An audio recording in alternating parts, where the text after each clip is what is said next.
Hi guys, and welcome to my video where I show you guys, in my opinion, the top 10 books that I feel are very underrated. So these are probably not going to be in any order, but they might not even be my favorites, but I feel like they have so much potential and they're really great books and they're better than so many others that actually are very popular. I'll start off with the first series that I think is very underrated, and that is the Sky Chasers series, and this is Glow, the first book by Amy Kathleen Ryan. This is a dystopian series and it's set in space and it's so creative. I just read the last book this year and it was really good, and I don't know why, because a lot of people are fans, a lot of people love dystopian books, but somehow not a lot of people know about this series and not a lot of people have read this series. But I don't know, if you're a dystopian fan and you love books that are set in space and all that stuff, I think you should totally check out this series. Next book is Slated by Terry Terry. This series, I think the third book just came out,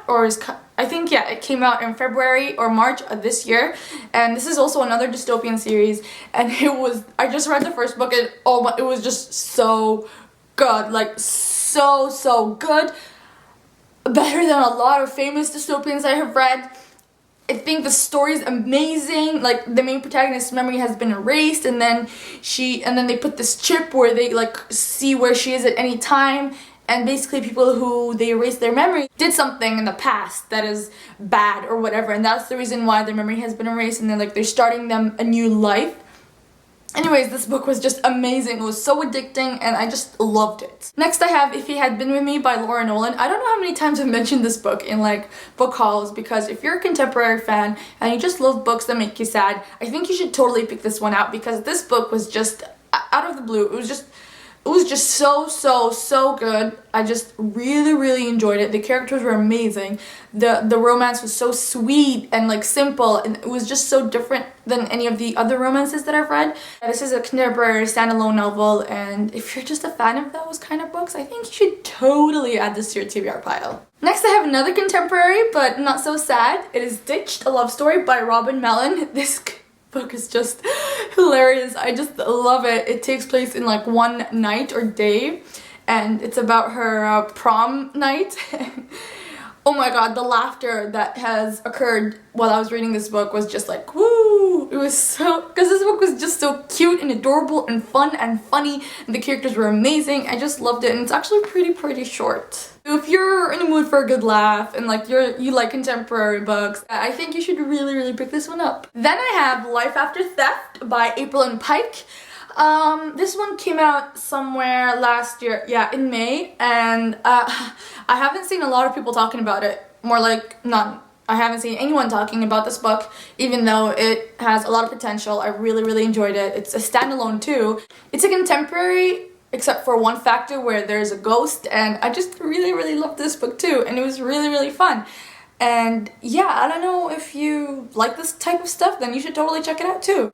Next I have another book that I've been talking a lot about in my channel, and it is The Program by Suzanne Young. This is the first book in the duology. The treatment is coming out really soon, and I cannot wait to start that book. It sounds amazing. This book I actually finished in one day, and I never do that. Honestly. I didn't do that for Ignite Me or Shatter Me or all those famous books that everyone's raving about. No, I did it for this. This book was so addicting. It says the only cure for the suicide epidemic is The Program. Another great dystopian, and I feel like it's one of those authentic dystopians that stay true to the story. Guys, it's a duology. Who doesn't love duologies? Next I have, not sure what the series is called, but the first book is Possession. I only have the second book, so I'm going to show you that. And I have Surrender by Elena Johnson. The series is another dystopian series that I feel hasn't gotten much. The writing is just amazing. I just love the characters. The story is so gripping and it sucks you in. I really do enjoy the series. I still have the third book, then I'm so excited for it. I just never had the time to start it, so if you guys are into dystopians, you should check out all the dystopians that I've mentioned right now, because I'm telling you guys, they are great. Next I have a contemporary slash paranormal kind of series, and it's Burn for Burn by Jenny Han and Siobhan Vivian.